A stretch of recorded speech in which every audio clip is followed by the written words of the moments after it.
میں اکثر میلاد مصطفیٰ صلی اللہ علیہ وسلم پر یہ ترغیبات دیتا ہوں، آپ لائٹنگ کریں، ضرور کریں، آپ کھانے کھلائیں، آپ ریلیاں نکالیں، آپ دودھ پلائیں، آپ اور معاملات بھی کریں۔ اپنی ان ایکٹیویٹیز میں نبی کریم صلی اللہ علیہ وسلم کے لیے ایک چیز اور شامل کر لیں، شادیاں کروا دیں۔ شادی نہ ہونے کی بنا پر، یہ تو میں جانتا ہوں نا کہ باہر کے ملکوں کے پورے ملک سے تقریباً 110 کنٹریز میں ہمارا پروگرام دیکھا جاتا ہے۔ لوگ ہمیں نوجوان جو اپنی پرابلمز شیئر کرتے ہیں، جو انہوں نے کام کر چکے ہیں، کوئی زنا میں مبتلا ہو گیا، لڑکیاں ایسی ایسی کہ وہ کہتی ہیں مفتی صاحب ہم نے کالج لائف کے اندر یہ کر لیا، وہ کر لیا اور یہ کر لیا، کیونکہ گھر والے شادی نہیں کر رہے تھے۔ شادی کیوں نہیں کر رہے؟ تنگستی۔ تو ایسے ایسے پھر گناہ کے اندر نوجوان مبتلا ہو جاتے ہیں۔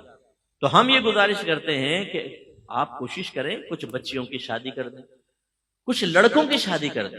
میں نے ایک جگہ ترغیب دی، میں نے کہا بھئی آپ اگر 1 لاکھ کی لائٹنگ کرنا چاہتے ہیں، 25,000 کی لائٹنگ کریں، 75,000 میں 2 لڑکیوں کی شادی کر دیں، تو بیچاروں کا گھر بھی بس جائے گا، بعد میں بھی تھوڑی بہت کفالت آپ کر لیجیے گا وغیرہ وغیرہ۔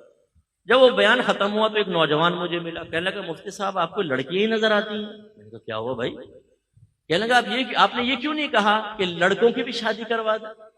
میں دیکھیں جوان ہوں، اتنے عرصے سے بیٹھا ہوں، امی جان نے کہا ہوا ہے 5 لاکھ کما کر دے گا تو شادی ہوگی، نہ 5 لاکھ ہے نہ شادی ہو رہی ہے، تو ذرا ترغیب میں لڑکے بھی شامل کر لیا کریں۔ ایسے نوجوان، تو اس لیے شادی انتہائی ضروری چیز ہے۔